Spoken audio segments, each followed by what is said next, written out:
ప్రభువైన యేసుక్రీస్తు నామంలో మీకందరికీ శుభములు. నేటి దిన బైబిల్ వాక్య పఠనము మార్చ్ 6, 2026. నిర్గమాకాండము 15వ అధ్యాయము. అప్పుడు మోషేయు ఇశ్రాయేలీయులను యెహోవాను గూర్చి ఈ కీర్తన పాడిరి. యెహోవాను గూర్చి గానము చేసెదను, ఆయన మిగులు అతిశయించి జయించెను. గుర్రమును దాని రౌతును ఆయన సముద్రంలో పడద్రోసెను. యెహోవాయే నా బలము, నా గానము, ఆయన నా రక్షణయు ఆయను. ఆయన నా దేవుడు, ఆయనను వర్ణించెదను. ఆయన నా పితరుల దేవుడు, ఆయన మహిమను నృతించెదను. యెహోవా యుద్ధశూరుడు, యెహోవా అని ఆయనకు పేరు.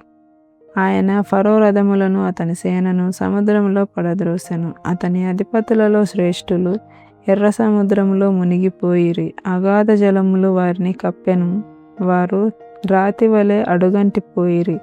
యెహోవా నీ దక్షిణ హస్తము బలమొంది అతిశయించును. యెహోవా నీ దక్షిణ హస్తము శత్రువుని చితకగొట్టును.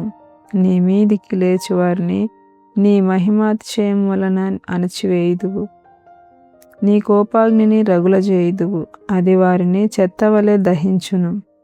నీ నాసికారంధ్రముల ఊపిరి వలన నీళ్లు రాశిగా కూర్చబడెను, ప్రవాహములు కుప్పగా నిలిచెను. అగాధ జలములు సముద్రం మధ్య గడ్డకట్టెను. తరిమెదను, కలుసుకొనేదను, దోపుడు సొమ్ము పంచుకొనేదను. వాటి వలన నా ఆశ తీర్చుకొనేదను. నా కత్తి దూసెదను, నా చెయ్యి వారిని నాశనం చేయునని శత్రువు అనుకొనును. నీవు నీ గాలిని విసరజేసితివి, సముద్రమును వారిని కప్పెను. వారు మహా అగాధమైన నీళ్లలో సీసము వలె మునిగిరి.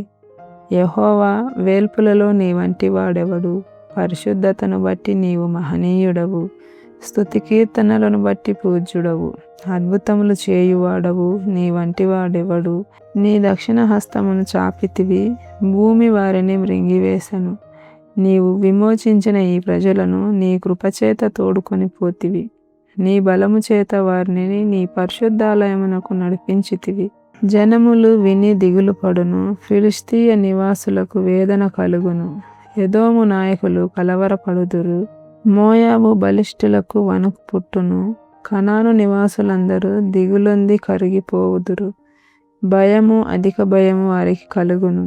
యెహోవా నీ ప్రజలు అద్దరికి చేరు వరకు, నీవు సంపాదించిన ఈ ప్రజలు అద్దరికి చేరు వరకు నీ బాహుబలము చేత పగవారు రాతివలె కదలకుందురు. నీవు నీ ప్రజలను తోడుకొని వచ్చెదవు. యెహోవా నీ స్వాస్థ్యమైన కొండ మీద, నా ప్రభువా, నీవు నివసించుటకు నిర్మించుకొనిన చోటను, నీ చేతులు స్థాపించిన పరిశుద్ధాలయమందు వారిని నిలువబెట్టెదవు. యెహోవా నిరంతరమును ఏలువాడు. ఫరో గుర్రములు, అతని రథములు, అతని రౌతులను సముద్రములో దిగగా యెహోవా వారి మీదకి సముద్ర జలములను మళ్లించెను.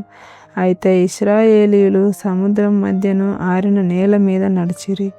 మరియు అహరోను సహోదరియు ప్రవక్తియునగు మిర్యాము తంబురను చేత పట్టుకొనెను. స్త్రీలందరూ తంబురలతోనూ నాట్యముతోనూ ఆమె వెంబడి వెళ్ళగా మిర్యాము వారితో కలిసి ఇట్లు పల్లవి ఎత్తి పాడెను. యెహోవాను గానము చేయుడి, ఆయన మిగుల అతిశయించి జయించెను. గుర్రమును దాని రౌతును సముద్రములో ఆయన పడద్రోసెను. మోషే ఎర్ర సముద్రము నుండి జనులను సాగజేయగా వారు దానిలో 3 దినములు నడిచిరి. అచ్చట వారికి నీళ్లు దొరకలేదు. అంతలో వారు మారాకు చేరిరి. మారా నీళ్లు చేదైనవి గనుక వాళ్ళు ఆ నీళ్లు త్రాగలేకపోయిరి. అందువలన దానికి మారా అను పేరు కలిగెను. ప్రజలు మేమేమి త్రాగుదమని మోషే మీద సనుగు కొనగా అతడు యెహోవాకు మొరపెట్టెను. అంతటా యెహోవా అతనికి ఒక చెట్టును చూపెను.